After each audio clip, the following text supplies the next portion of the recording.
But has the meeting not started yet? It has not started yet. Oh, thank you, folks. We'll call the June 8th meeting of the Montpelier Planning Commission to order. First agenda item is approval of the agenda. Please take a look at the agenda. If you have anything to add, please let me know. Otherwise, I'd ask for unanimous consent to approve the agenda. We're also going to point out that, for point of order, that there may be is there a quorum of the Housing Committee here or not? Yes. Yes, okay, so there will also be a quorum of the Housing Committee here as well. It was warned for the Housing Committee. So just for the record, that No, thank you for that. it's a planning commission meeting, but there will be a quorum of the Housing Committee present as well. Yes, and actually, as part of calling the meeting to order, we have two members that are online. If those two planning commissioners could identify themselves very quickly. Gabe Lajeunesse, Planning Commissioner. Rowan Hawthorne, Planning Commissioner. Great, thank you. Now, moving on to approval of the agenda. Does anybody have anything to add? No, the agenda is approved. Next is consideration of the May 26, 2026 minutes. Please take a minute to take a look at those minutes. Let me know if there's any edits or changes you would like to make. If not, I'd ask for unanimous consent to approve the minutes. Aaron, do you get to call both bodies into order, or how does that? I'm just calling the planning commission into order. Well, I somebody will- needs to call the housing committee into order. I'm happy to do that. I'm the chair of the housing committee. We have a majority quorum here. I want to recognize that Alex. How do I say your last name, Alex? Pulse. Do you want to be up by the mic so that Yeah. way it gets captured? Sorry. Thank you. We cannot hear her. Thank you. No problem. Alyssa Shurin, Chair of the Montpelier Housing Committee, calling the meeting to order. We have a quorum recognizing that we have Ben Linder, Dan Wheeler, Alyssa Shurin, Tim Haney, and Alexandra Hollis. Sorry, Alex, if I butchered your name there in the room.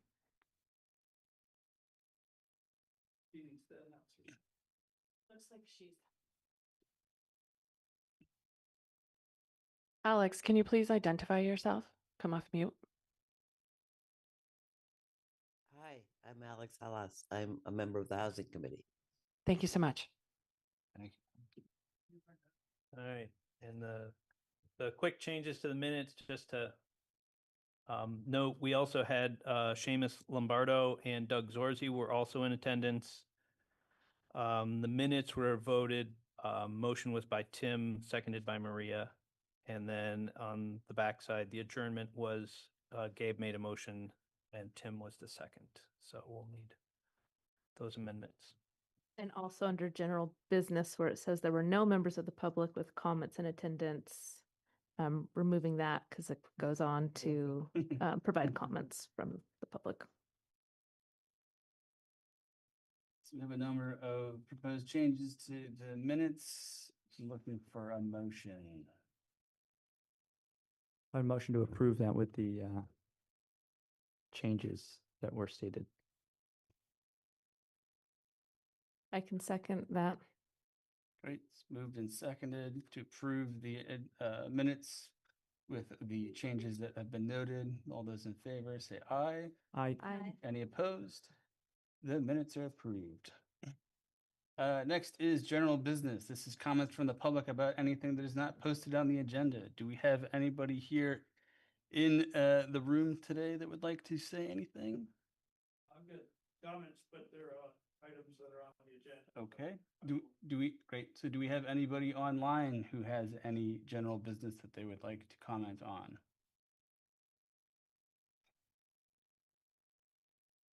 No. All right, moving on. Quick meeting. I like this so far. Next is comments from the commission. I don't have any comments other than to say welcome the Housing Committee. Wonderful to see you all here. And Christian from the Regional Planning Commission. Great to see you. Looking forward to your presentation.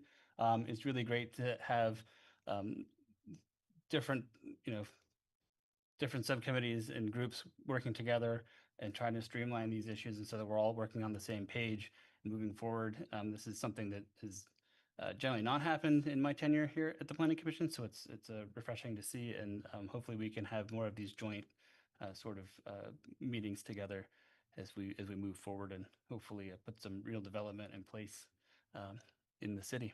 So, does anybody else have anything? Rowan, Gabe, do you have anything? Nope. Okay. No, thank you. Great. Next is a presentation from the Central Vermont Regional Planning Commission on Act 181, the regional plan update, and Tier 1A and 1B updates. Yeah, feel free. Cold seat, not the hot seat. Change that.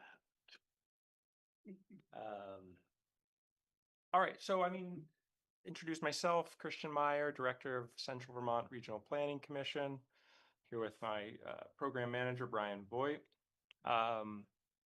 We'll let you lead the conversation mostly and answer questions as they come up, but I just want to give a short introduction before we at least pull the map up, our regional future land use map, and get into some of the questions you may have about that specifically, and then we'll go from there. So again, as I understand it, we'll be talking mostly about that map tonight. This is not a new thing. We've had future land use maps at the regional levels for some time. And it is not a regulatory function either. It does not regulate land uses on our or force land uses on our municipalities. It is different from past future land use maps because it has this Act 181 tie-in, or the Tier 1 eligible areas. If you look across the land use areas when we bring them up, there are 4 village centers, downtown centers, planned growth areas, and village areas are all eligible for Tier 1 enrollment. And we can talk a little more about what it means to enroll in one of those tiered areas as the questions come up. The map is also not just a regional initiative. It is built off of local planning documents, your municipal plan, your zoning map, your future land use map. And it also incorporates the requirements of Act 181, which are numerous as well. And we're trying to find that balance between those two sources. Further, it has to be reviewed by my Board of Commissioners and meet the regional goals. And it needs to be reviewed by the Land Use Review Board, formerly the Natural Resource Board, the Act 250 Board, as well, before the regional plan can be approved. We can adopt a plan just like a municipality, but then the LURB will review and approve our plan. And a big part of that process is to validate these regional maps.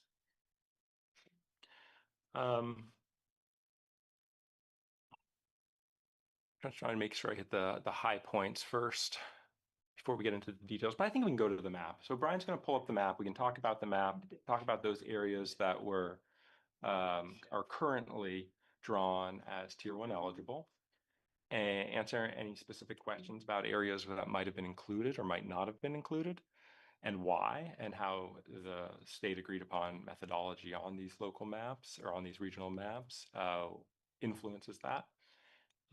And then kind of talk about next steps for the municipality if there is interest in pursuing one of the tiers. And we'll go from there. And anything else that's on your mind? While we're getting this up, we did mention a little bit that we are in the midst of adopting a new regional plan. Our goal is to adopt in early fall, either September or October. We're submitting it hopefully this week for comments from the state, both the LURB, initial comments on what's called the pre-application, where we can get initial comments from there for completeness, and other state agencies and departments as well. So really our public outreach and comment period stretches into the fall. We're going to be doing these sort of meetings with many of our 23 municipalities. And then before we ultimately reach submittal. So with that, Brian, I'll let you start your Sure, thanks. presentation. Hi, folks. Not sure I've met all of you, but again, I'm Brian Voigt. I'm a program manager at the Central Vermont Regional Planning Commission, and drew the short straw and wound up being the guy that's worked on this map for what feels like decades at this point. I just wanted a couple of other bits of information for context. Christian mentioned before that this is really a bottom-up mapping process. And so we looked at things like your zoning bylaws, your town plan, and in particular, your future land use map component of the municipal plan. We are also guided in our work by a methodology that was developed by VAPTA, the Vermont Association of Planning and Development Agencies. And that was specified in the legislation. So VAPTA was tasked with coming up with a methodology that could be deployed statewide by the various 11 different regional planning commissions. So it included things like the land use classes themselves, but also defined what those classes are intended to represent. So that's really the background there. Christian mentioned 4 of the land use classes are eligible for either Tier 1A or Tier 1B designation. The city had, well, one of the ways that we get into those, thanks, Mike, Tier 1 eligible, identifying those Tier 1 eligible areas is to start with existing state designations. And so I'm sure most or all of you are aware that the city had both a designated downtown and also a designated growth center. By default, those are essentially placed into one of those core 4, the downtown center, planned growth area, village center, or village area classes, and are again automatically eligible for a Tier 1 designation. The other thing I want to mention about this effort is that for the locations that already carry a state designation,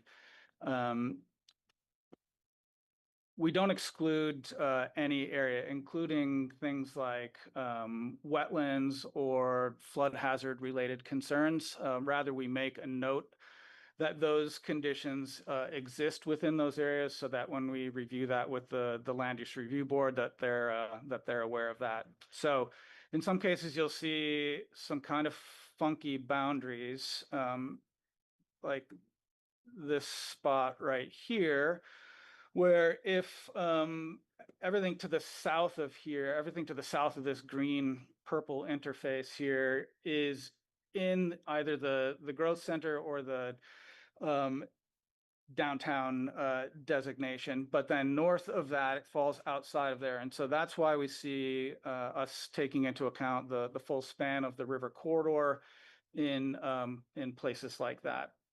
I'll also note that for the rural conservation land use class, that there are really a fairly small number of pathways to end up with a parcel classified as such.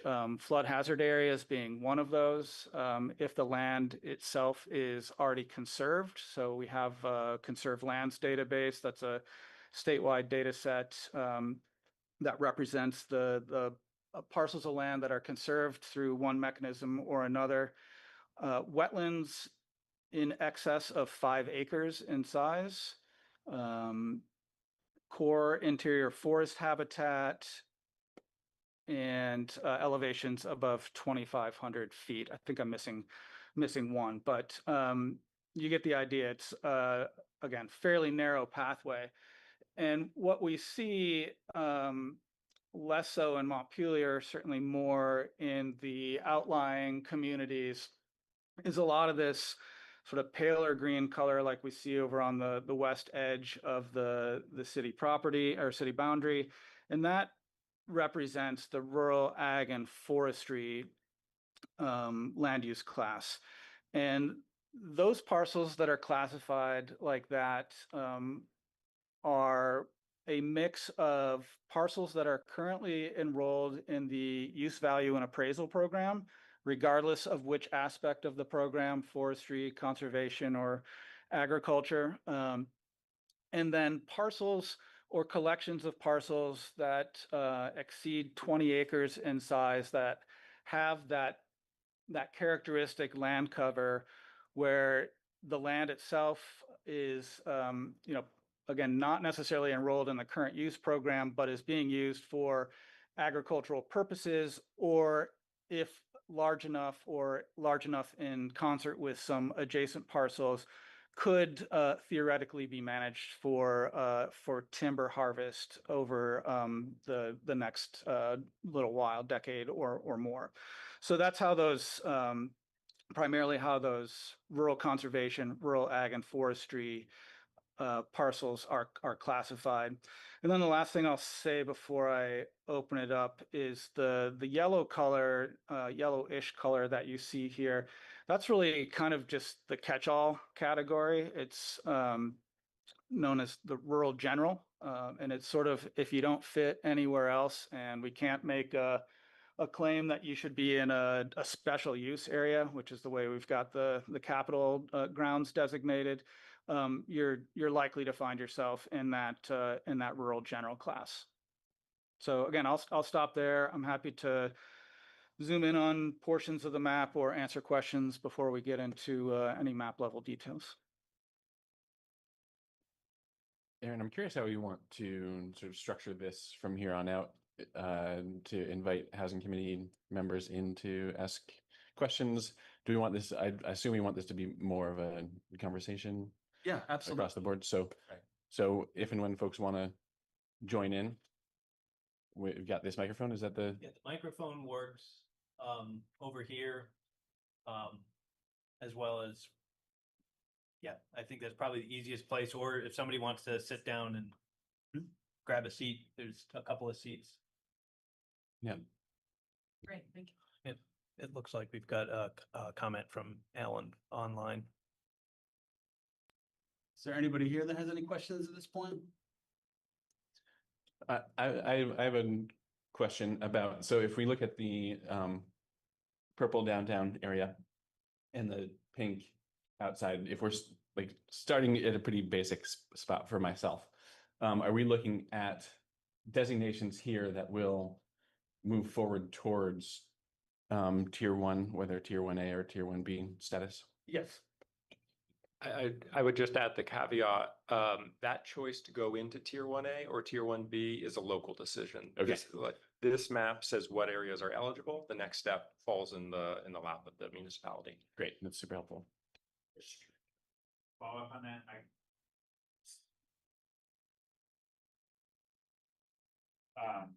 Ben Boyle, I'm City Council, and the liaison to the Housing Committee. The pink areas, planned growth areas, anything eligible for tier 1, is it automatically tier 1B and then you have to apply for tier 1A status? Or what would be the, what is the way in which communities opt in for those different designations? Yeah.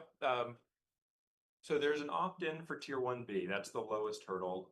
Your governing body, and in the council, will need to pass a resolution and we have a template form, fill in the information and submit that to the Regional Planning Commission, and we will submit that with our final application to the Land Use Review Board.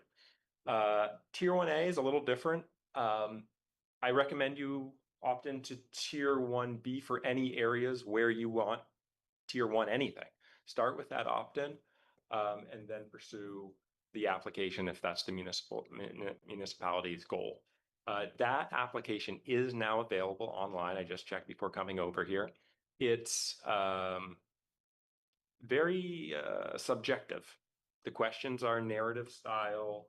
It's it'll be we don't know how the LURB is going to be reviewing and assessing individual municipal applications. And it's possible we see some municipalities out there with applications before Montpelier is in a position to apply, and that'll be great. That kind of data is all available on the Land Use Review Board's public website, and it's going to give valuable information to the city for city staff or with support from your region on an application. So should you choose to go that way. And I'll just follow on with one other comment here, that just because a parcel is tier one eligible does not mean that you would need to include it in your tier one either opt-in or application. So for example, and I'm not recommending this, just using this as an example, but thinking about like the two purple legs that stick out to the north there, maybe those don't go into the tier one and you just want to focus on the downtown. You could pursue tier 1A for a portion and tier 1B for another portion if you were interested. So again, you don't have to do anything, but you also get to choose based on the areas that we've identified as eligible for tier 1, whether you want to pursue a tier 1A, tier 1B, or no designation.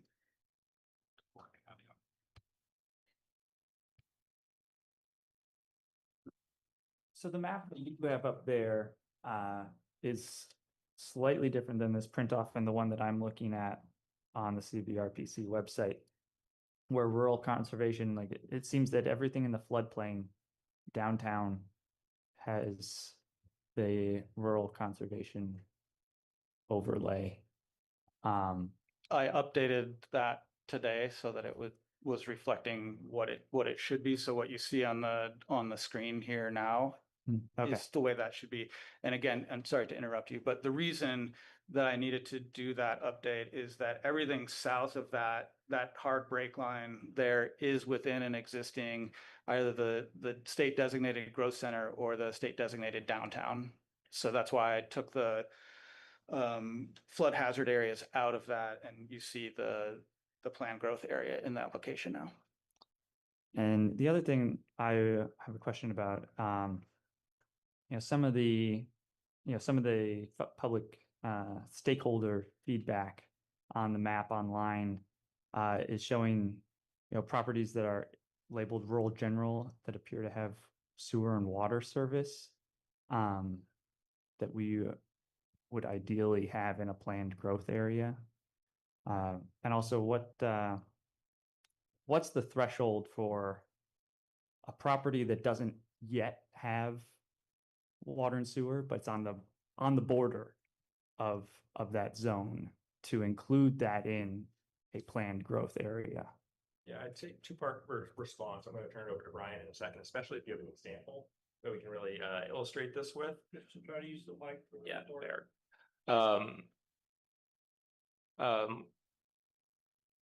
Mike lost derailed me. Right. So it starts with the local planning map and the local planning process. So to answer your last question first, what is that threshold? Well, it's the municipality's demonstration that this is a planned area for development and recognized by the community as such. In terms of individual parcels, that depends. And that's where I'd let Brian bring in some more nuance to the methodology. Yeah, so typically where you're seeing parcels that have water, wastewater, or both infrastructure serving that location, and those parcels fall outside of a tier 1 eligible area, it is most frequently due to pedestrian connectivity issues. And so places where it's not safe to walk on the road, where there's not a sidewalk, where there's not transit service or a bike lane, for example. So one of the elements that the Land Use Review Board will evaluate when looking at these tier 1 eligible areas is this notion of pedestrian connectivity. So there, all the factors are sort of equal in terms of their evaluation, and where I couldn't either identify that there was a sidewalk or there was a street with a speed limit greater than 25 miles per hour or has more than 1,000 cars per day from the average annual daily traffic count information. for those busier roads, if there's not a sidewalk or a bike lane, they're not eligible to be classified in a tier 1 area yet. However, they could move if, for example, they're currently shown as or classified as rural general, and the city feels strongly about it. They could potentially be shifted into the transition infill class, which is kind of the step below that tier 1 eligible area, in which case additional planning work gets completed or infrastructure gets built, and then we engage with the city again to update the regional future land use map based on new conditions on the ground. Okay. Yeah, I just don't want to get locked into a chicken and an egg situation of which is going to come first. Like, it needs this infrastructure, but nobody's going to put the infrastructure in because it's outside of this zone. Because nobody's going to be able to build out there. And again, it's, and I believe this is right, stop me if I'm wrong, but I think demonstrated plans for, like, for example, a capital improvement plan for sidewalks, that's the kind of evidence Brian can use when discussing this map with the LURB and say, no, they're planning to build a sidewalk out to the yellow parcel, and here's the support for that, and here's why we included it in our map. Frequently, in the reviews of other regional plans, pre-application with the Land Use Review Board, what we've seen is them ask for supporting information. So tell me why this parcel out on the end of North Street should be included in a planned growth area, for example. And then I can say, well, here are the planning documents that the city provided. Here's, notation from their municipal plan. Here's an actual engineering design that they haven't found funding to implement yet, but the design is in place. So if there is supporting material that we can bring to the Land Use Review Board when they ask for additional information, that would go a long way in supporting the claims to extend, or the notion to extend some of these tier 1 eligible boundaries further out from the core. One more question. Do we know what the amendment process is going to be in the future? Do we have to submit a completely new application every time we want to adjust the boundary of a potential tier 1A designation? No, we don't know. The one thing I will add, though, is recent legislation has relaxed how we move areas into tier 1B. So if a town doesn't opt in by the time we submit our final application, it's rather simple, or assuming the governor signs the legislation, it will be rather straightforward to add another tier 1B town to our plan. So that's been given some flexibility. The ability of the Regional Planning Commission to adjust our map has also been relaxed too. So this is a living document, and we hope that there are processes that aren't too onerous for those types of things. Yeah, so the Act 181 said that if a municipality wants to make an update to the future land use map, or is requesting an update to the regional future land use map, and that area of change exceeded 10 acres, that was this trigger that then the Regional Planning Commission needed to go back through a full readoption process. That, I believe, has been relaxed, but I haven't read the most recent version of the 325, which is the bill that was making some adjustments to that. But at least one version of that 325 that I read had removed that burden, and so that makes it a lot easier for us to work with our municipalities as your planning efforts or infrastructure come online to make the changes that you'd like to see. Can I just ask, sorry, can I just ask one more clarifying question? Like, in looking at other land use maps around Vermont, we're seeing places going in for some kind of tier 1 designation, I think tier 1B, without water and sewer. But we have areas with water and sewer.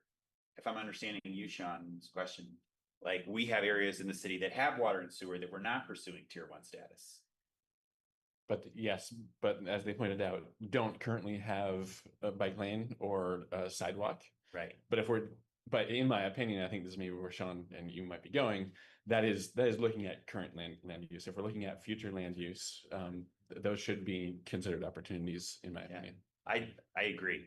I also think, I'm not sure about this, but we should check on 325 because I think it's maybe the language changed from pedestrian to multimodal, right? Brian did point out transit Yes, as a okay. qualifying characteristic. Yep. Thank you. Aaron, do we want to head? Yeah, I was gonna say, we've got a couple of folks online. First, Alan, do you have a question? Yes. First of all, thank you very much. And I have a few questions. Um, do you gentlemen have any timeline as to when you think this may be happening? If the city chooses to pursue either a tier 1A or 1B? That's my first question. And I think you've already answered part of it. It seems to be a flexible document. I should have said it's Alan Goldman speaking, gentlemen. And I am the proud steward of a big part of that left side over there. And that's the big piece of Growth Center. And then going into the green, I'm sort of the west side of the city. I was going to ask, would there be a chance to work with you to ground truth that line more accurately to really follow what's taking place on the ground? One of the things, if you look at my farm above, you'll see my barn and my house. I'm in green, but I did the original growth center. The reason why I bought the property is because they pressurized the tower with the water up Pembroke Heights. And so my house, my barn, and my pasture were all in MDR. We're always in the growth center. And so I was going to ask if there's some chance to try to modify some of these things that are deeply served by sewer water access. You're breaking up a little bit, Alan. I don't know if you're blocking your microphone a little bit. Just wanted to let you know if you could just. I'm sorry, I'll try to, is this better? I'm not sure which part of my laptop is picking it up. Is this better or is it better in the front of it? It seems like it's better now. Okay, I apologize. I was probably speaking too close to the screen. So I was just going to ask, may I try to meet with you folks and go over the mapping, because some of the property, at least that I steward, it's not ground truth, and I would be very pleased to work with you. And then that was really, that's really most of it, because it speaks to the eligibility. And I have been in the growth center since we came up with that designation. And again, I have sewer, water. There's quite a bit of land around there. And I appreciate your time. And so if you could speak to really, I guess, what the timeline might be, and is there some chance to try to ground truth something when the parcel is so large? And I do have very accurate data that could help you do that. Thank you. Sure. Thank you, Alan. In terms of the timeline, we are aiming to have our plan adopted before the end of this calendar year. And that means by at latest early 2027, we would have an approval by the Land Use Review Board.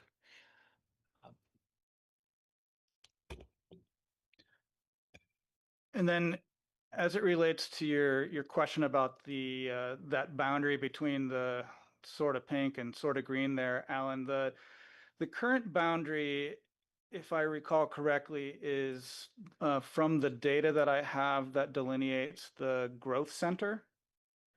So if you're suggesting that it's something other than that, I'd certainly be happy to meet with you and talk through that. Oh, thank you so much. What is the best way to reach out to you folks? You can contact Mike Miller, and he's got our information. I will send you their email contacts so you guys can set up a time. Thanks, Mike. Folks, and Mike, of course, I encourage you always to participate. If you could please help as well. And sorry, I didn't fully answer your question either in terms of timing. For Tier 1B, when our plan is approved, I would think that Tier 1B would then be active simultaneously. We just don't know what the process for Tier 1A is going to be or how long that review process is going to take. I guess my final question would be, a lot of it might just be the rumors. So we heard that Tier 1A became law in January 1st of 26. And that, again, we heard through the grapevine, but it may not be correct. There was something about we're still working on the form or some of the, I guess, the true way that you folks want to guide the process. Is there any truth to the rumors I'm hearing, or am I off in the netherland? Thank you. So the legislation did specify that the application process for Tier 1A would be available in January of 2026. We're now in June, and Christian just saw the application for the first time today. I wasn't actually aware that they finally released it. So they're a little bit behind schedule on the Tier 1A piece. The Tier 1B, though, remains a quote unquote simple resolution from the City Council saying that that the city wants to opt into Tier 1B over this specified geography. The Tier 1A process will likely be quite similar. It's just that instead of the Land Use Review Board taking your word for it that the city's qualified to adjudicate these types of permitting scenarios, the Land Use Review Board will have some review process for the Tier 1 applications. And that's the part that I just don't know what that looks like yet. Okay. Alyssa, do you have something? To maximize housing, I think we're eager that for anywhere that connects to water and sewer to be considered, anywhere on the parcel to be considered for the growth center. I'm wondering, and you're saying, well, it has to have pedestrian connectivity. So if you can show that there's a plan for pedestrian connectivity, then that would make it more viable. Do we have a sense of how far those plans could go out? Like if the city did like a 5-year plan that was phased out, would that be considered? Or does it really have to be more like in the next year that parcel is going to be connected? Do you have a sense? If that's part of your capital plan, Yeah. it doesn't matter. My Okay. understanding is it wouldn't matter if that was, we're going to fund this project 15 years down the road. It's Okay. part of your capital plan. There's other planning documentation behind that to support the idea that you're working towards providing multimodal capacity or infrastructure or, Yeah. on and Any- on for and- any of those other, at any for any of point. those other parcels. Yep. Thanks. We've got some folks online. James Moore. Great, thank you. I appreciate the work. I think this is really important for Montpelier and the region. I would second what Alyssa Sharon's comment there, and I think some comments from others about the need to maximize, where we've got resources in Montpelier. Specifically, one of the spots that I was looking at is as Elm Street runs north along the river, there's that tiny sliver of yellow, which, as I understand it, would be not included automatically in Tier 1B. That is actually exactly where we're actively working on a project right now. We broke ground a couple weeks ago on a small 4-unit multi-family building. And it's really critical that parcels like that don't get pulled out of this growth vision for the community. I also think there's kind of this misnomer about, oh, well, the city needs to put something in its capital plan, its vision for pedestrian access in X number of years. I don't get the sense that that's how most development at scale is happening right now.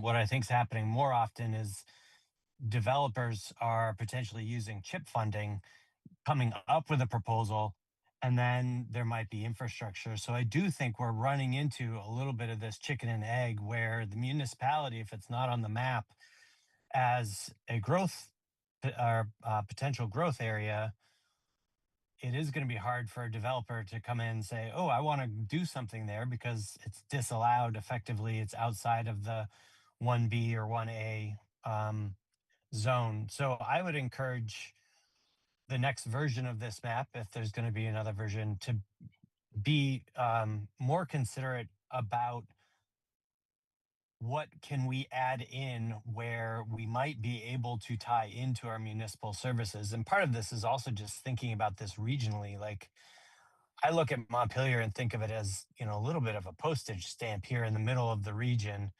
And to see, downtown and then growth and then rural within our tiny postage stamp, to me, doesn't feel right. I would like to see more growth opportunity within Montpelier relative to the region, so that we're not pushing development out onto 5 and 10 acre parcels in other communities, but rather we can concentrate development wisely where we have municipal resources that could be extended and utilized. Thank you. Thanks. Sure. How would something like that happen where there's, it's a street and one side is a planned growth area and the houses across the street, which are utilizing the same infrastructure, are There is a sidewalk there. And On the the- sidewalk goes all the way out. and the sidewalk is on the side that's currently in the yellow. So Yep. I'm just curious, like how that would happen in your Yeah, so analysis. those parcels on the east side are by and large included in either the river corridor or special flood hazard area. So I'm not discounting that there's utilities there or that they're using the same utilities as the people across the street, but on the west side of Elm Street there are no flood hazard considerations.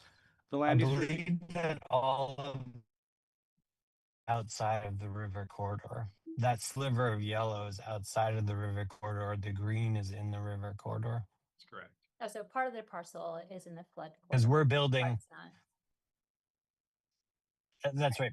The green part of the parcel is in the river corridor. The yellow part of the parcel is outside of the river corridor. And that's where we are able to build because we are outside of the river corridor. And I'll just add, as we've established, the green is the river corridor. And regionally, we do have planning goals that shy away from further concentrating development in those high risk, high hazard areas. And what are we talking about with the difference between a tier 1 and everything else? There's nothing stopping ongoing development from happening in those areas through traditional existing paths. And it sounds like a small development in that area would only go through municipal review anyway. But what we're talking about with tier 1B starting is up to 50 new units without that, we're beginning to think in those magnitudes of 50 new units. And that may or may not get support from the Regional Planning Commission in a high hazard area. It's certainly a comment that we would consider. And certainly if the municipality submitted that formal comment to the RPC, they would review it, have a discussion, decide how to square that with our regional plan more generally. If I can just add in to help James's case a little bit on this one.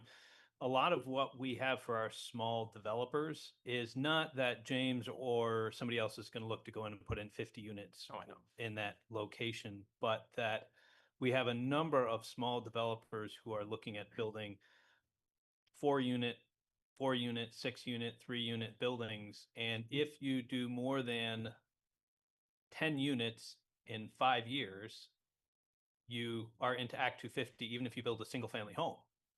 So what James and others are trying to be able to do is to have their projects in these growth areas, even if they're only doing a 4-unit or even just a duplex, because what they want it to do is not count towards that 10. So they can continue to do more infill, because they're doing a lot of small projects. And that's really why this would make a difference for somebody like James, is because those will now count towards his 10. And now he's got to hold that as a marker against him. And if he's got another project that's out, now he's out twice. And if he gets a third one, if we're talking quadplexes, if he puts in a third quadplex, he's over 10. that new quadplex would have to go through Act 250. And we're not really thinking about the 50 units as somebody literally putting in a 50-unit building. We're actually thinking more about the 10 units and people, small developers, incrementally building themselves over the 10-unit limit. That's just Thanks, Mike. That's spot on, and we've actually run into that in Montpelier already, looking at a few different parcels. And so couldn't have said it better. Appreciate it. May I also speak to the same issue? I think we're gonna let Peter and a couple other folks get in, then we'll get back to you, Alan. Thank you. Peter. Well, while you're on this issue, I would defer to Alan, who has a similar, but let me just say, I also have I have a dissimilar issue. Could you go to Northfield Street on the map? Because there's a lot of potential growth on Northfield Street, and also out Hill and where are we? Yeah, okay, good. So my property is off of Mountain View. It's we see where Derby Drive is. If you go up Derby Drive, take a left. I've got a block of property that could have a development, not of 50, but maybe 5, 6, 7. But the infrastructure doesn't go out there. It stops at my house. It doesn't go any further. And I think there are other properties like that out along Prospect and not Prospect. Prospect. Yeah. So when you talk about the city having a capital plan, my concern is that that capital plan that doesn't take into account the sort of properties like mine as a possibility would limit whether we can ever maximize, optimize those kind of properties. And so my question's about that. It's much less important than I think the one that James and Alan are raising, though. Thanks. Peter, just as a point of clarification, is your property in the purple or the green? Purple. It's in the purple. So yeah, it's the corner of the purple. It's the lower left corner of the purple. okay, yeah, just thanks for that. So the legislation requires water, sewer, or suitable soils, and it's or all the way across the board there for planned growth areas. I believe there might be an and in there somewhere, but the reason I was asking if you were in the purple or the green is that the green parcel to the west, I believe, is all in current use. But that belongs to National Life. The green belongs to National Life. yeah, so the fact that there are utilities that come up or in very close proximity to your parcel wouldn't be a disqualifier, and that's in fact why that parcel is still included into the planned growth area designation. Yeah, no, I understood that in terms of, that's why I was going to defer the question. Okay. My question is not about, I see that we are in this, but when I've asked about whether, because I've seen city maps of planning and we're not in it. So I'm just questioning whether the city really has a capital plan, and that this goes along with what James is saying, has a capital plan that opens up places like mine, which currently don't have the sewer and water and storm sewer and fire hydrants, because we're at the end. There's a whole bunch of places that are sort of at the end and didn't go any further. So it's not really a question for you guys. It's really a question for Mike Miller. Thanks.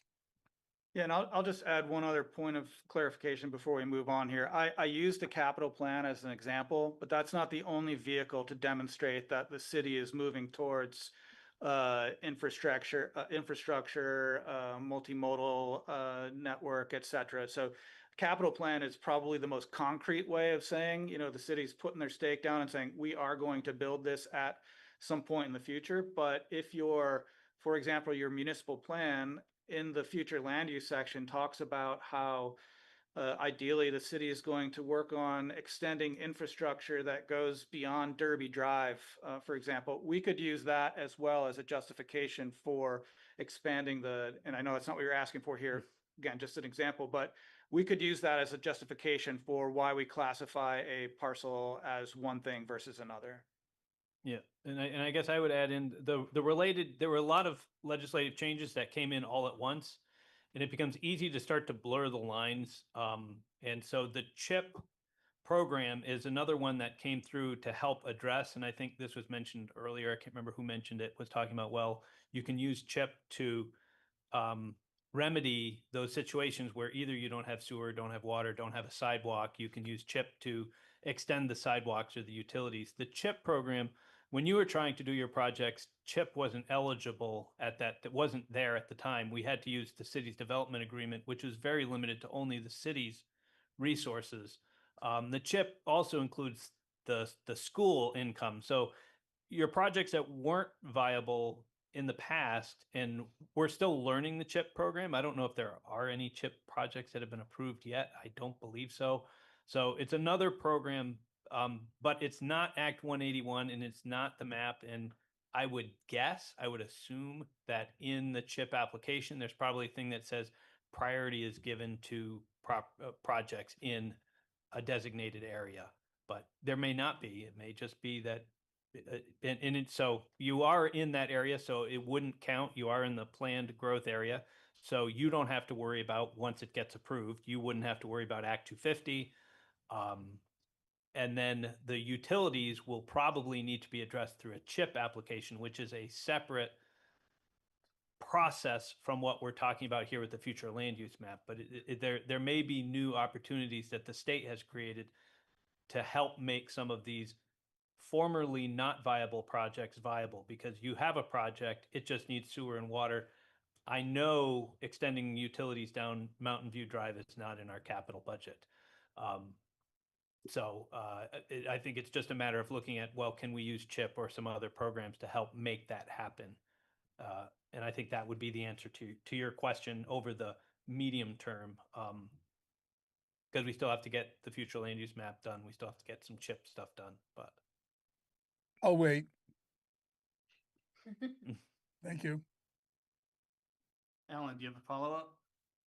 I do. Thank you. Well, I want to thank you all again. I appreciate what Alyssa said. James, Ben, Peter, Mike, we're all pushing in the same direction. I'm hoping you can consider areas. If you could please go back to my area over on Terrace Street. Thank you very much. And I love your mapping. It's wonderful.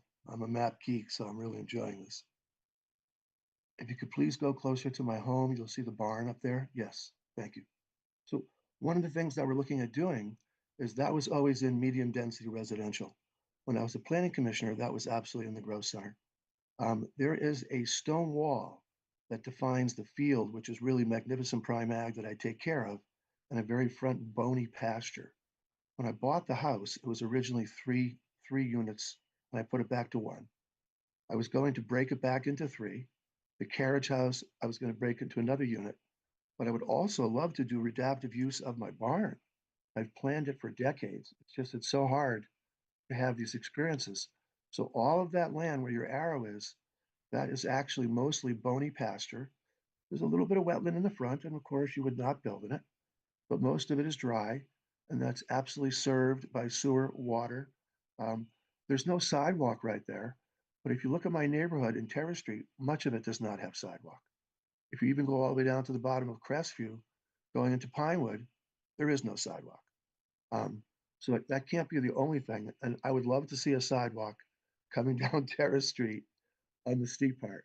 And in previous Act 250 permit that I received in 1991, 92, that was actually our secondary access in emergencies as well, because it already climbs to the 850 contour. And again, that's why I bought the land the day after they voted to put the tower up on Pembroke Heights. In fact, Mr. Heaney, Tim, and his dad were competing bidders at the same time. So I'm hoping we can at least use that land because it does have city sewer and water. If you look at my house is physically in the road. The road is actually in my yard. So I can't be much closer to the sewer water.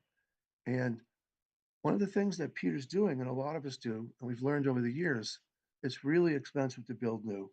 I'm glad that James is making that happen. But renovating space has always been the way that it's been so successful for me. I've been able to do it at a much lower price than building new. And so I just don't want to lose that opportunity. And I've been restoring the barn slowly over the years. It's not easy historically. And so now I'd love to get into some adaptive use. I know that's one of Ben's bailiwicks. And so I'd love to see that used as housing at some point. And so I would welcome the chance at any time. And Mike's going to send some information to get together with you and see if I can show you exactly where it should be fine tuned, where it would follow the bony pasture and where we could really protect the prime ag. And that's what we did years ago. And I apologize. I probably should have been more active earlier instead of, I'm reacting instead of proactive, and I apologize. Thank you for letting me speak. Just a quick response. This is Christian. First, we'd love to learn more about your parcel, Alan, and how it might fit into the existing methodologies that we're following to develop this map. I think this is a good example of where those methodologies and where the Land Use Review Board has demonstrated its authority to push back in some of our peers in other parts of the state where there isn't that demonstrated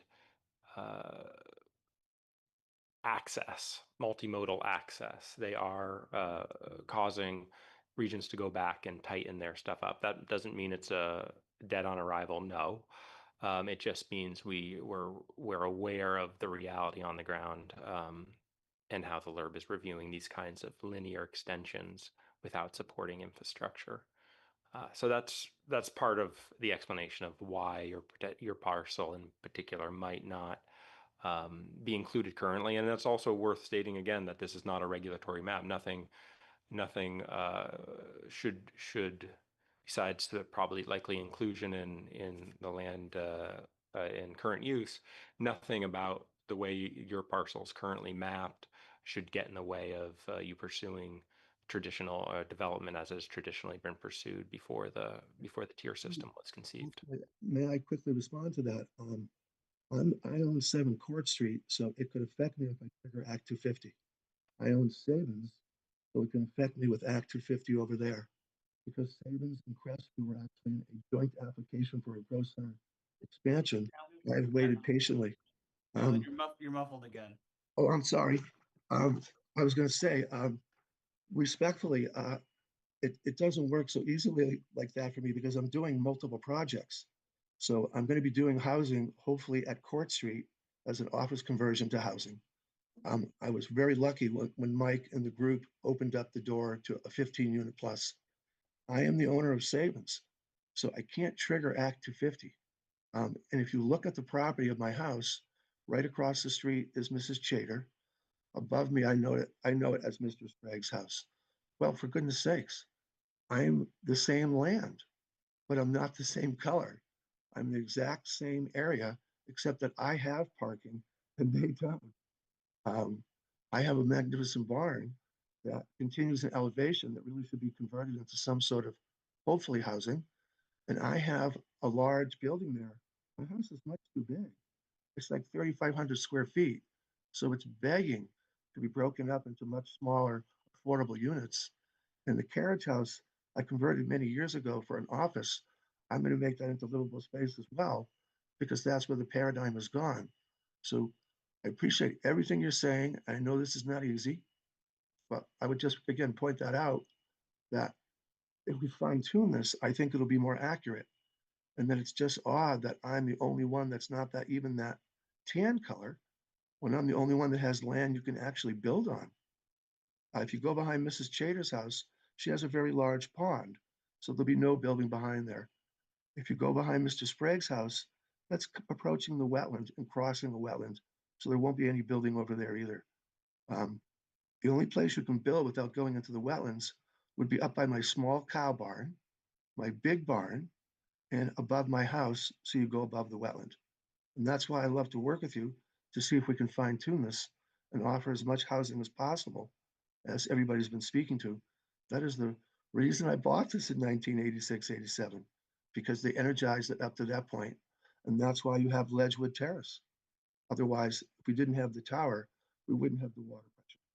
And thank you again for all your work. Great, thank you, Alan. Tim, do you have something? Oh, Could I respond to that? sure, Brian, Very, go very ahead. briefly. Yeah, thanks for your comments, Alan. You note the discrepancy in color between the adjacent parcels here. And one of the things that I didn't mention at the beginning was that although not a hard and fast rule, we're not trying to separate parcels into two separate classes. Now, that being said, if we scroll down, you'll already note that your parcel is separated into two separate classes.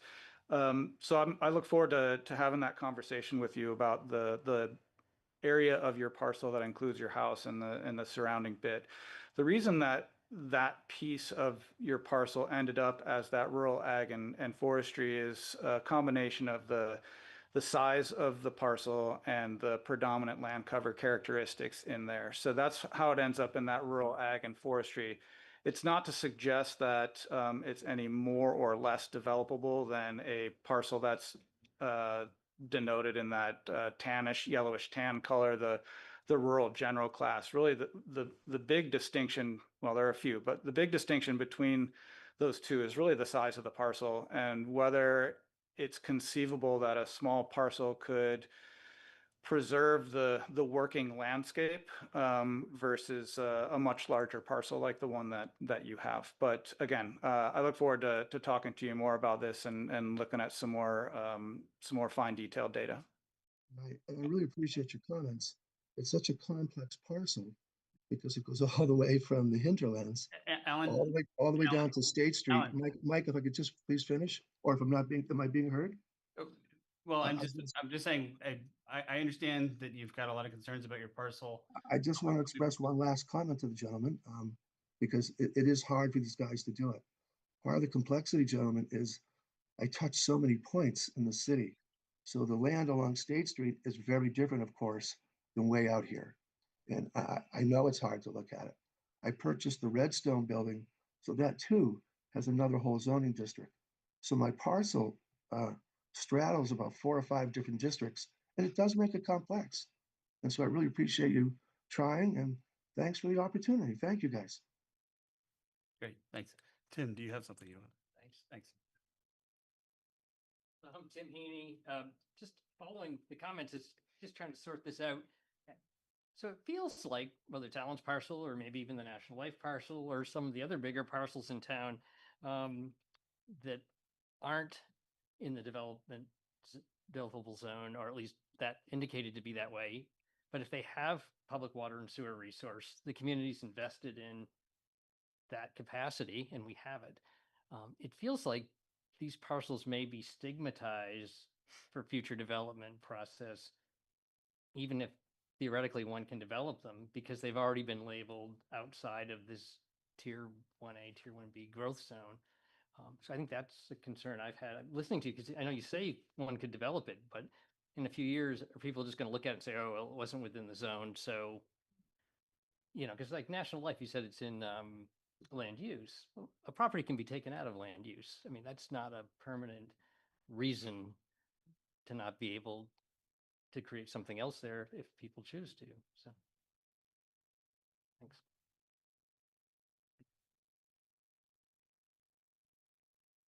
I have a couple questions. Piggybacking on what Tim just asked, we are currently. Hello, can you hear me? Can you hear me now? Is that better? All right. The planning commission is currently looking at the zoning districts, and we're thinking about changing some designations from, previously rural to developable land, including the National Life campus, assuming, you know, someday they may sell it, and then what happens to that land? And so we're trying to think of all of this in terms of like 30 or 40 years from now, what will happen to this land? Can these possibly change based on the zoning updates that we make? Because it will be, you know, city council will adopt it, hopefully. And so it is showing an intent by the city to designate certain areas as more prone to development, which are currently now in this kind of like purple and like green and yellow areas. Will that be part of the consideration for a tier 1B or tier 1A designation? Talk about that National Life one as an example.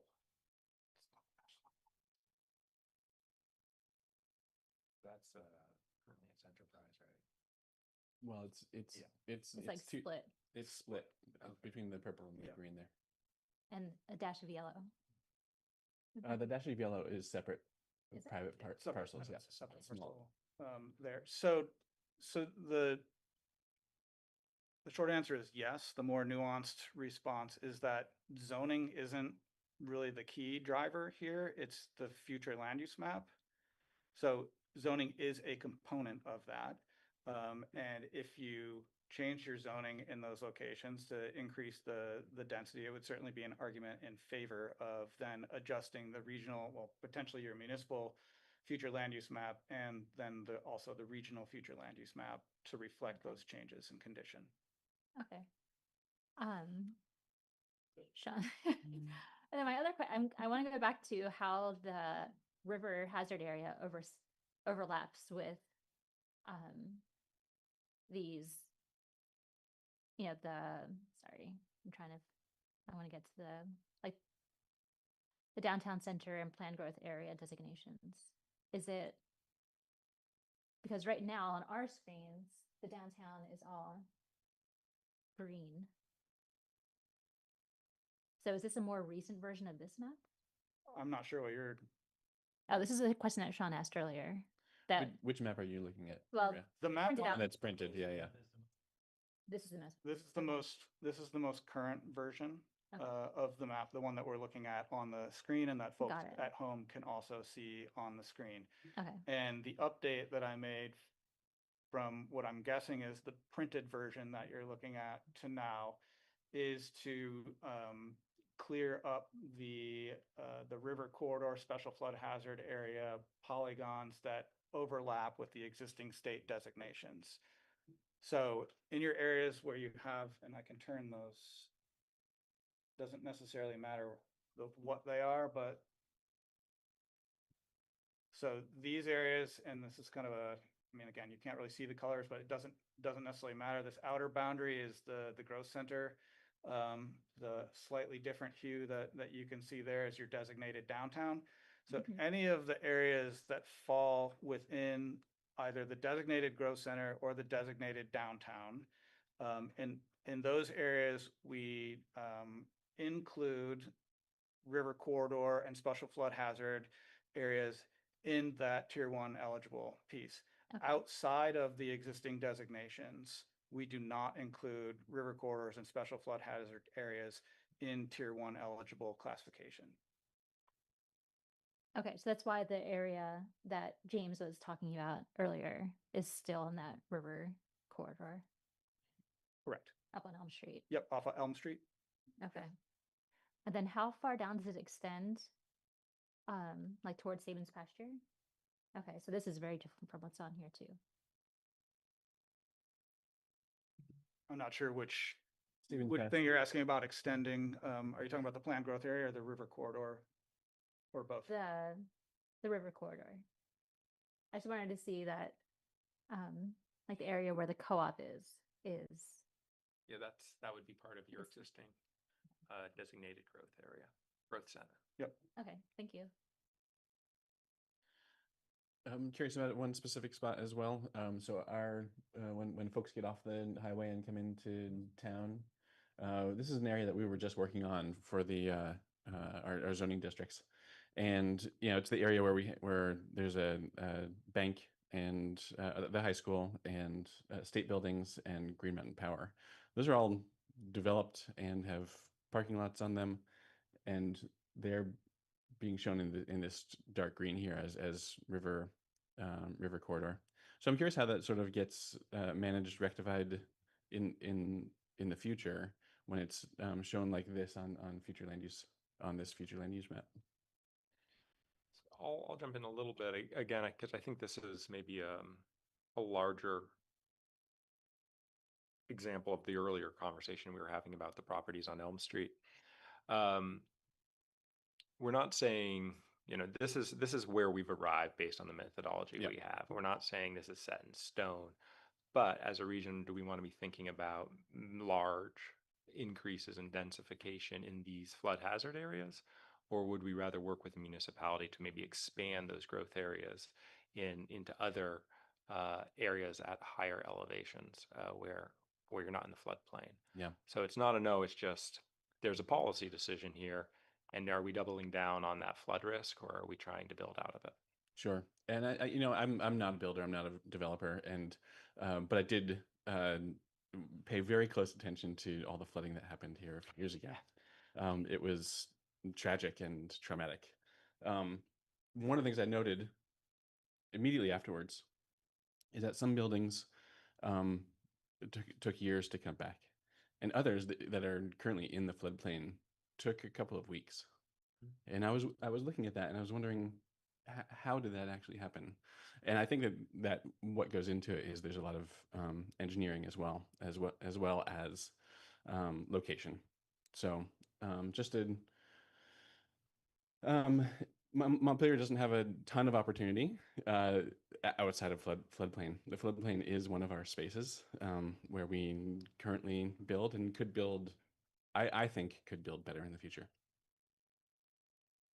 Well, we're kind of required to build better in the future. Yes. That's why City Center didn't flood and the Transit Center didn't flood. And I think I've told you guys, my favorite example of this is I grew up outside Philadelphia, and this summer we were at the Jersey Shore and watched a hurricane come through.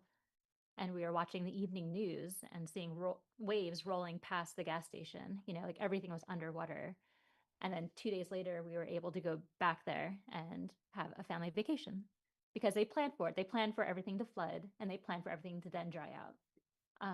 And so there is a way to build around the flooding. It doesn't require us to abandon a centuries old downtown, which is my fear, is that we're kind of literally running to the hills when we could just build better. So that is also one of the examples of our updated zoning districts, that we are looking at these lands that are very close to downtown, very walkable, bikeable. There's a bike path right there, and encouraging development there. But it will be smart development built to withstand flooding.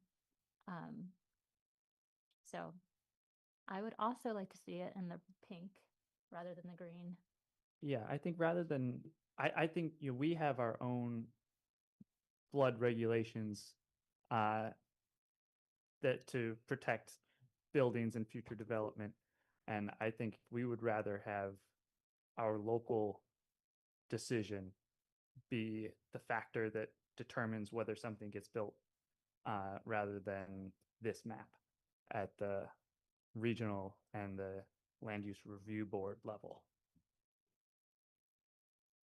I can tell you that the Land Use Review Board has not looked particularly favorably on designating parcels that are in the river corridor or special flood hazard area as Tier 1 eligible if they're not already in a state designated area. Well, I have a couple of questions just about the mechanics of obtaining the Tier 1 designation. And I understand it's a pretty fluid situation given what you've told me today. And you might have answered this a little bit, but I just want to get my head clear on it as the town moves towards trying to obtain those designations.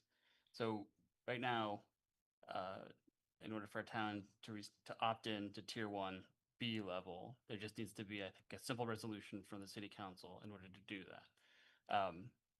If that's the case, do we have a sense, do you all have a sense, I guess, when a town does that, then that resolution goes to the Land Use Review Board for review, is for approval. And are there sort of statutory criteria that they use to determine whether or not that resolution meets? I'm just not, how do they, like, what are the metrics they use to approve that? Sure. So with the 1B, and let's just, Mhm. you started there, so let's Yep. just focus there. Your city council would adopt a resolution specifying the geography that that tier 1B designation would cover. So some or all of what you see in the pinks and purples, Right. to keep it simple.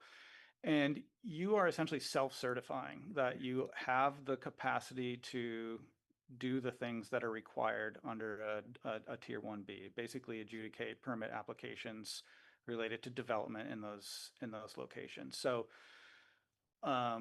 you know, if a Buell's Gore said we're going for tier 1B, that might raise some flags. For the most part, unless there's an objection from either the Regional Planning Commission or potentially even members of the community that the Land Use Review Board would hear, then they would make a decision based on that. But essentially, they are deferring to the municipality and the Regional Planning Commission as it relates to the tier 1B piece. And so I think it's safe, would it be safe to say that you're not aware of any instances where a sort of well-developed municipality such as Montpelier, the LURB has sort of denied a 1B self-certification, as you call it? No. Well, two things about that. In my professional opinion, I think Montpelier is probably one of a small handful of municipalities that should even be considered for tier 1A. Tier 1B, the one place where I've seen changes, and this does not reflect on these sort of fairly densely developed communities, thinking more of some of our rural communities that ring Montpelier, or even a little bit further out, where other regional planning commissions have said, you know, designated an area as eligible for tier 1B. And then the Land Use Review Board comes back and says, well, tell me a little bit more about the, you know, multimodal capacity here. Where is the sewer? Where's the water? Where are the good soils if the sewer and water don't exist? And they may lop off a parcel here and a parcel there, which doesn't negate their ability to pursue tier 1B eligibility. It just shrinks that area that would qualify for that classification.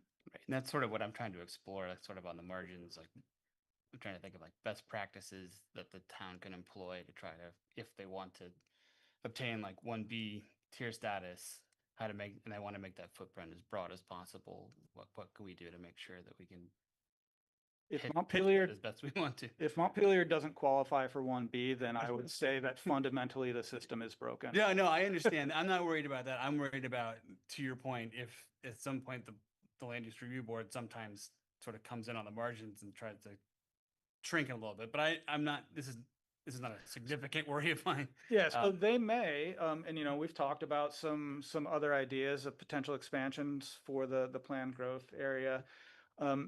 They may push back on the boundary that we've designated currently. So again, I will need to be able to demonstrate, and I have notes and can always come back to our municipalities to ask for additional supporting materials, but I'll need to be able to demonstrate, for example, why the planned growth area should extend as far as it does on Elm Street. And so then I'll run them through a quasi checklist of here are the conditions on the ground that lead me to believe that under the VAPTA methodology, a planned growth area is the appropriate designation for this parcel.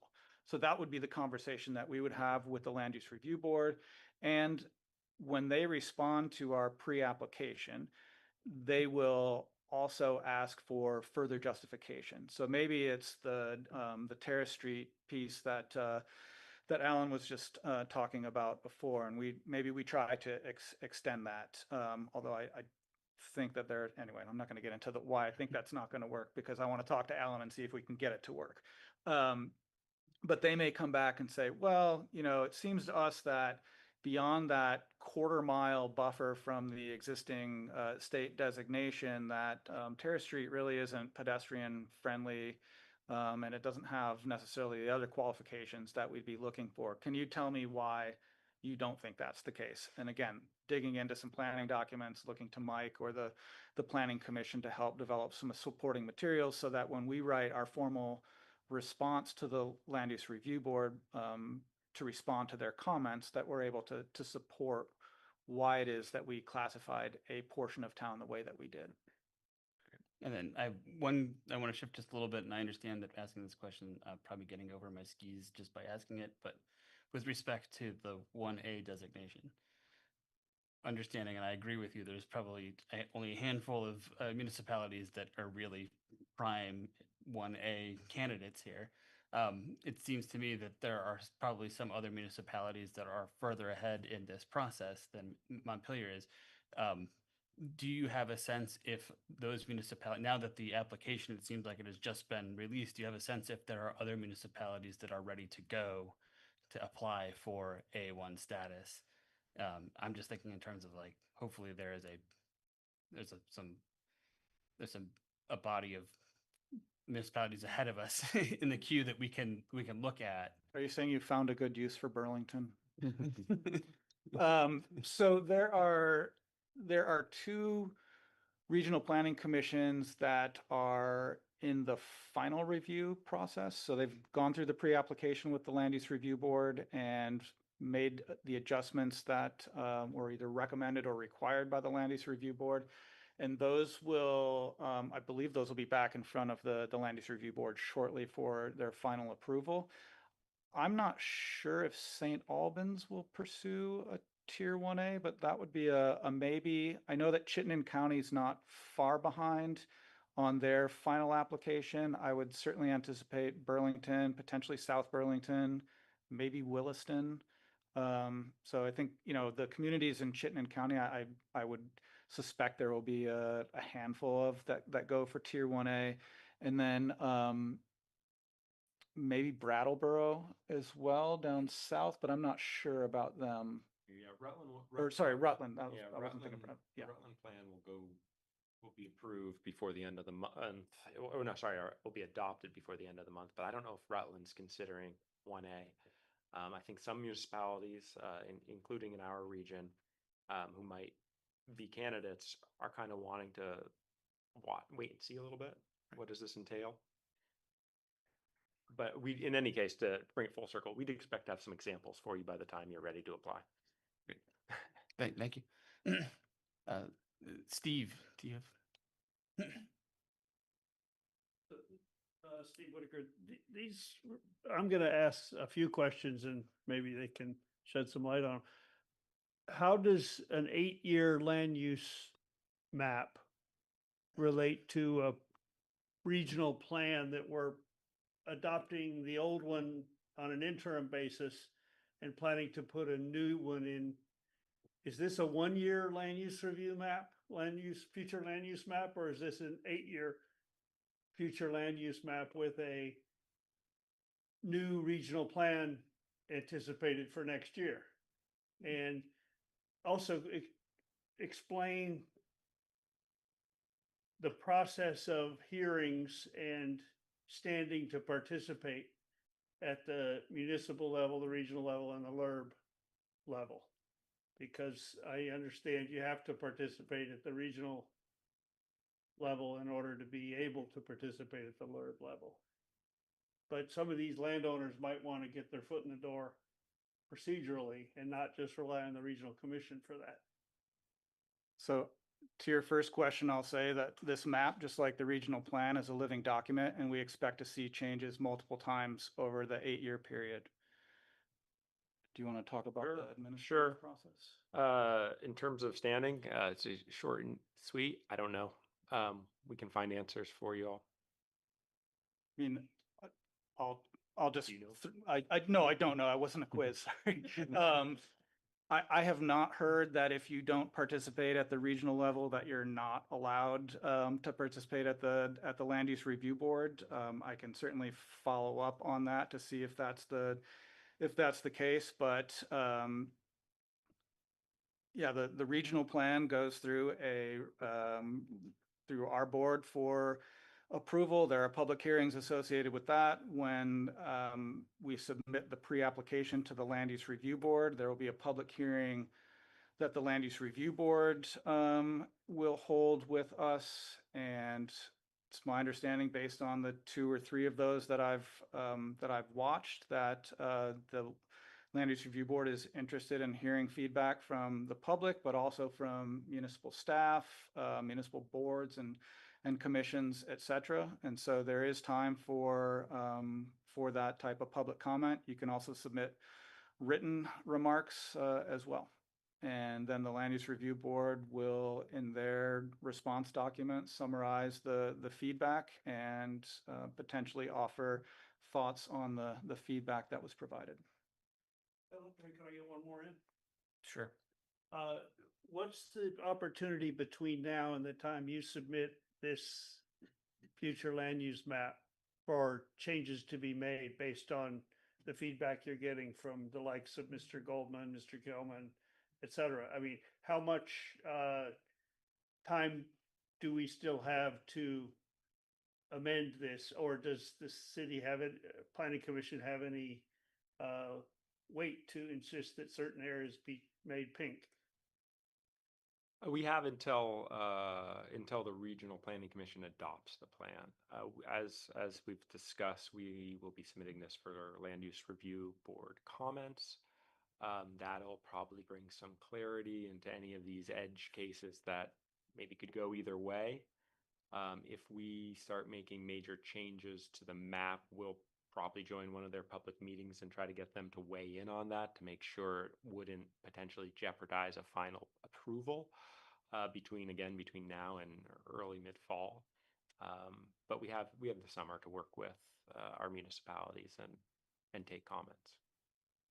I guess I would add in that, certainly once the preliminary map gets sent in at the end of this month or next month, when the hearing at the LURB for the preliminary review, we could certainly, as staff and as planning commission, we could develop some kind of memo that we could submit and then provide testimony to go through and say, we think the Regional Planning Commission has got this 98% right. Here are the areas we would like you to consider this, and here's why. Because you can't just you have to go in with a why, and area number 2, and we could highlight that, and area number 3 and area number 4, and see if we could convince them to bump a few of these areas out because we want to make the case. And then in their preliminary review, they're going to send comments back, and the Regional Planning Commission will then have some response back where they may come back and say, we agree with the city that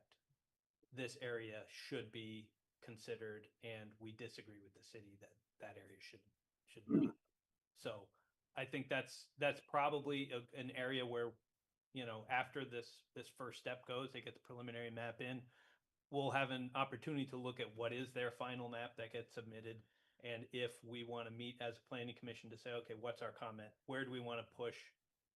We know we're pretty close. This is a big area, but as James pointed out, I think we would push back on that little sliver of yellow in there and see how does the LURB respond to that.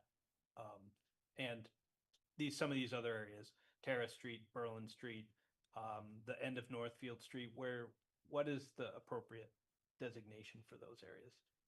And maybe we win, maybe we lose, but gives us an opportunity to provide our input. I have one last comment as one of the planning commissioners who created the Growth Center. Sure, go ahead. I wanted to thank Tim for what he said. So yes, when we created the Growth Center, National Life had that 90 some odd acres. And yes, it is in land management.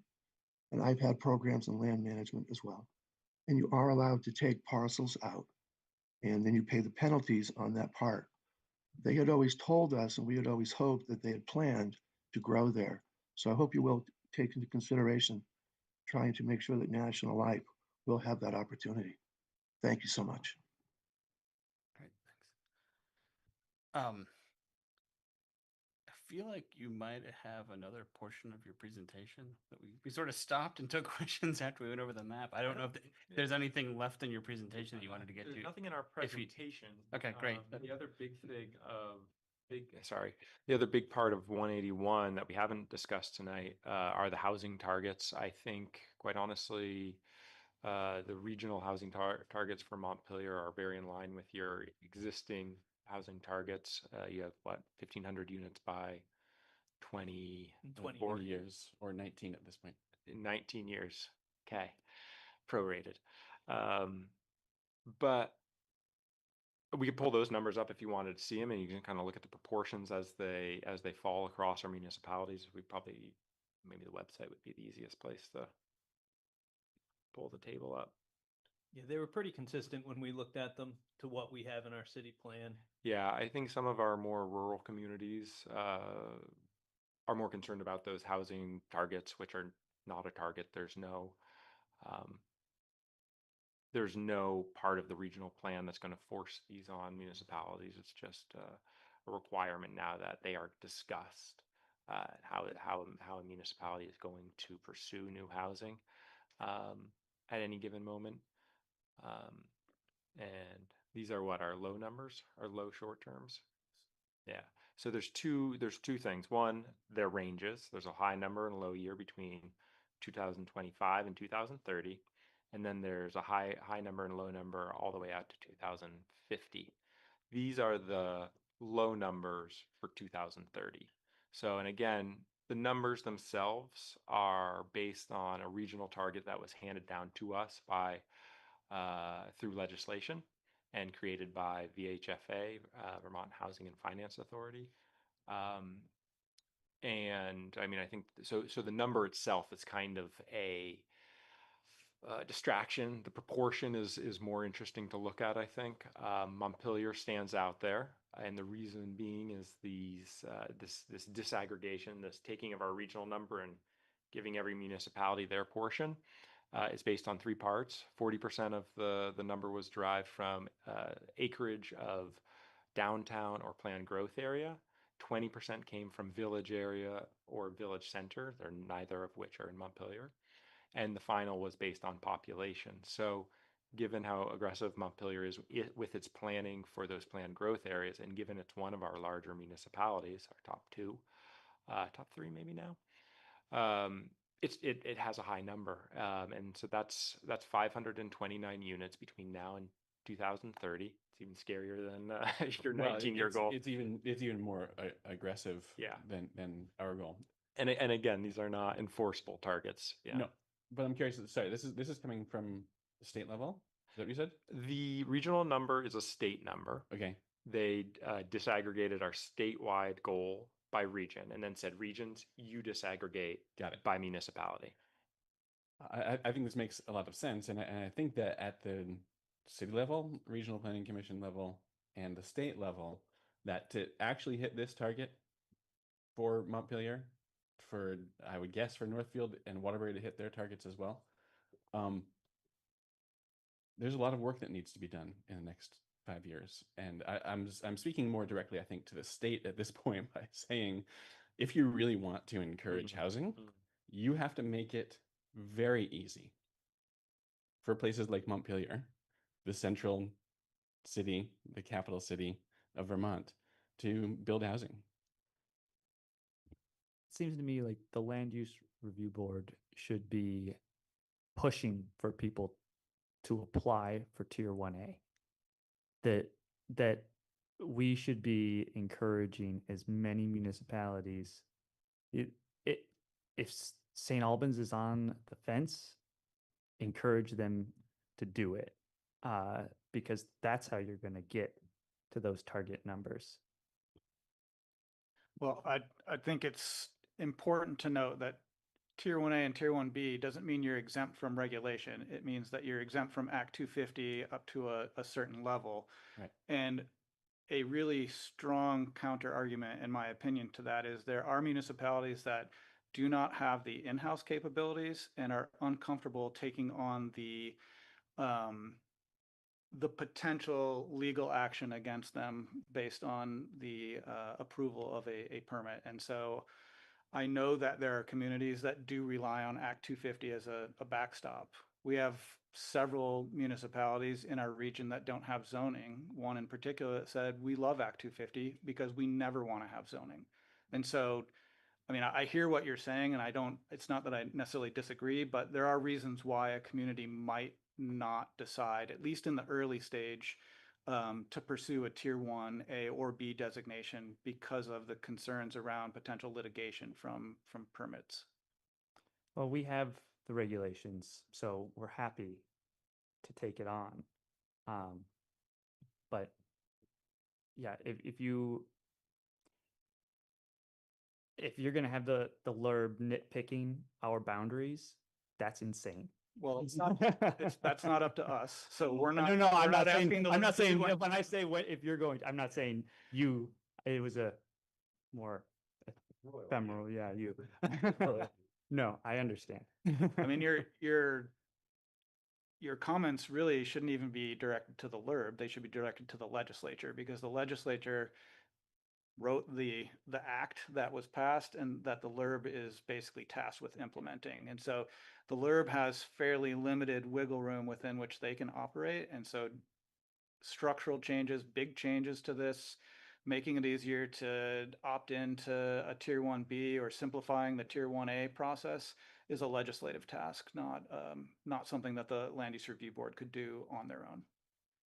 And I'll follow up by just saying, and we are also tasked with tracking housing development going forward at a regional level, and the legislature wants a report on what's working and what's not. So I think the conversation, well, it might be a little gun shy after this last session, but the conversation continues.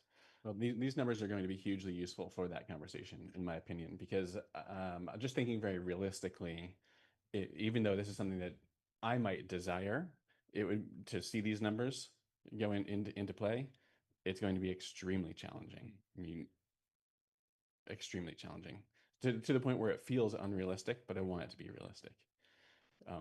I want to say one more thing, potentially just to the legislature, and I'm wondering if, Brian, you might be able to humor me here a little bit. With the map, do you have the full Central Vermont? Is it all Central Vermont data? If you were to pull off the buffer on the outside, or that white halo on the outside, I don't know if it's easy to bring that back up. So one thing is, through our website, you can see the full region. Yes, I was just wanting to show it to everybody and have just a quick conversation. If it's not possible, then I'll just speak to it. There you go. Oh, you're not for sure. Different. Sorry. I can see it. It's awesome. It's a lot of work, a ton of work, and I first and foremost really appreciate that. 34,000 parcels. This is perfect. So if we start here, this is the Central Vermont region, and there are really two very small spots where there's dense development. It's Barre and it's Montpelier. I would argue that a lot of the folks that live in the rural areas use Montpelier, patronize Montpelier businesses, work in Montpelier, use Montpelier as a central sort of city base. With that said, if we are to zoom into Montpelier, we are treating Montpelier as a microcosm. This is one of the things that I discussed last week, or 2 weeks ago, and something that James was speaking to as well. That we have all of the future land use designations within our 10 square miles, and St. Albans, I know it's a different size, but they're extending their land use from the city out into the surrounding town. And so, what would it look like? And I'm just saying this sort of future looking, 50 years down the road. What would it look like if all of Montpelier, which is a city, was the city for the larger region? It's one of the things that we're thinking about currently at a zoning district level, and there are limitations, and we understand that. But if you look at the geography here, it's a teeny tiny little spot in our region, and an even smaller spot within our state. And I think that there's a giant opportunity to be Central Vermont's hub. Sorry, one more thing, and that includes a lot more housing. So whether it's 529 units over the next 5 years, if it's 1,500 units over the next 20 years, great, let's do it. That's all. I just have a quick question. Christian, you said that there's a legislative reporting requirement as to the housing numbers. Has the first report gone to the legislature? When does that report go? I don't recall. Okay. I can get back to you. Okay, just curious.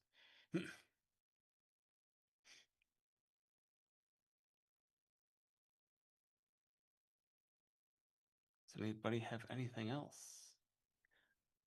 Thank you so much for being here. This I is have one last one. Go ahead. I was going to say thank you again for what you both just said. I've been speaking to this for decades. Look, this is a fractal relationship. We are a center with a city that then goes to woods. I've been here a very long time.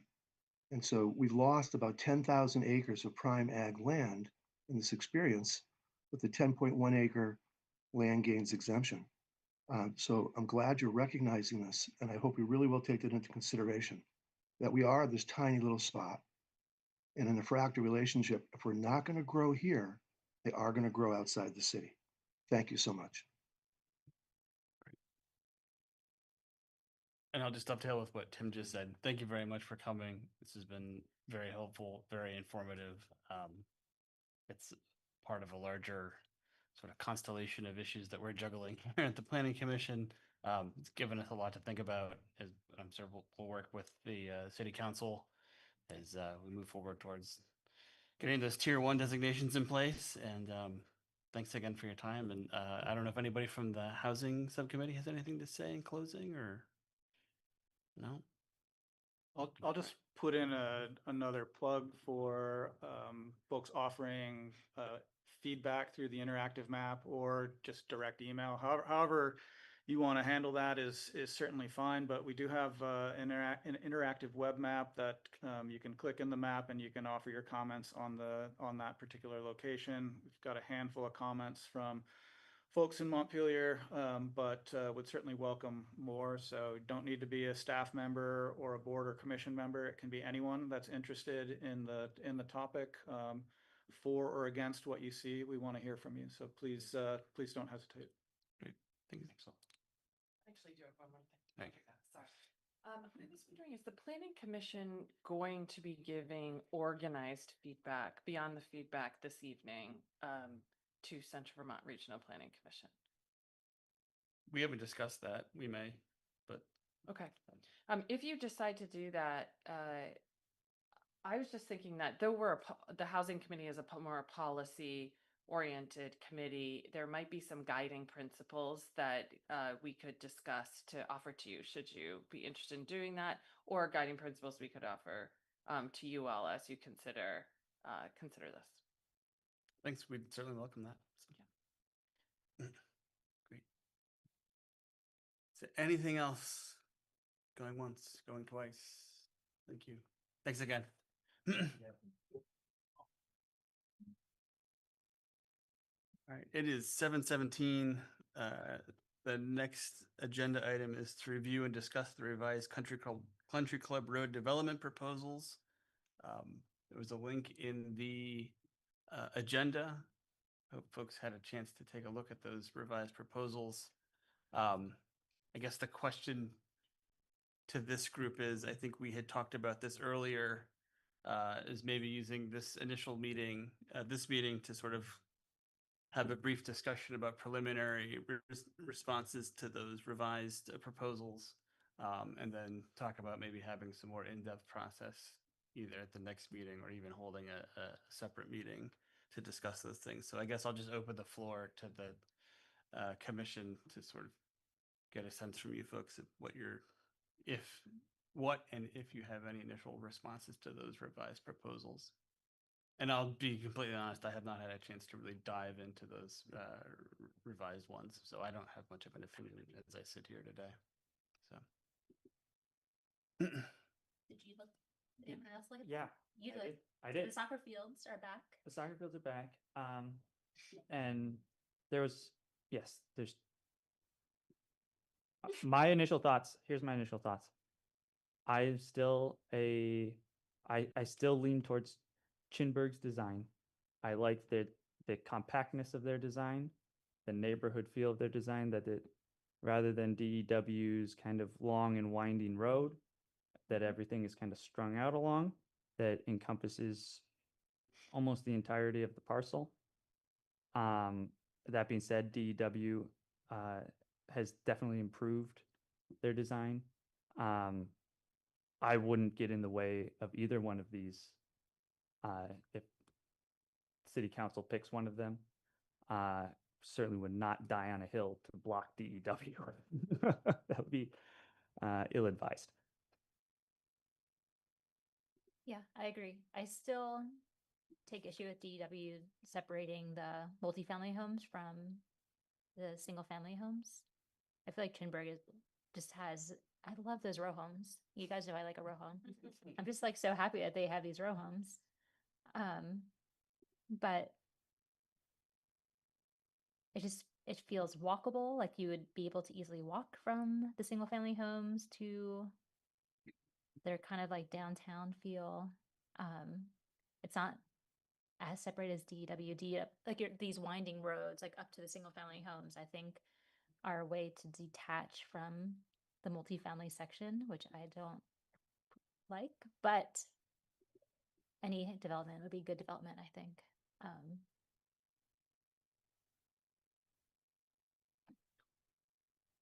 Any other? Yeah, I haven't had a chance to really dig in, so appreciate your thoughts on it. Yeah, I think some folks might be upset that Chinburg came back with 2 soccer fields. But one thing that Ben said during a subcommittee meeting that was a great point is that we have a housing shortage and not a soccer field shortage. So the fact that they came back and they put something in that's rec focused there is good enough for me. I think that's a point that some folks might raise. Right, and as we discussed, it's a way to keep the community attached to this kind of like outpost, is that there will be this influx of kids and soccer players into this neighborhood almost daily.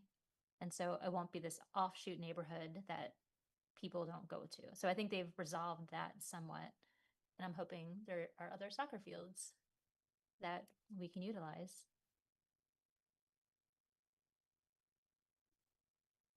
Peter. Looks like Peter, do you have a comment? Yes, I actually did have time to read these, both of the documents, and I was pleasantly surprised at the flexibility. I mean, how responsive they were to the feedback that they've gotten, and the promise, which I hope everyone will make them keep, that this is a work in progress. For example, they both of them took stabs at numbers of units and numbers of types of units. I happen to think that some of the stabs that they took were wrong. From my own experience as a landlord, I get much more demand for two bedroom than for I have almost no demand for studio, maybe one, but really, I was surprised at how at that one particular thing. But there's some other things I was surprised at. But what I liked was that both of them seemed to be saying, let's get started on this, and we're going to find out more about what the market is asking for. I think that the regional commission did a housing needs assessment. I'm not sure whether that was, to me, that needs assessment was looking at the present and the past, not at the future. And I like the fact that you guys are talking about the future. And I think you should make sure that the response to this not come down to soccer fields or I think the way one of them put it was, rec centric. But its openness, I think, is a good thing. Thanks.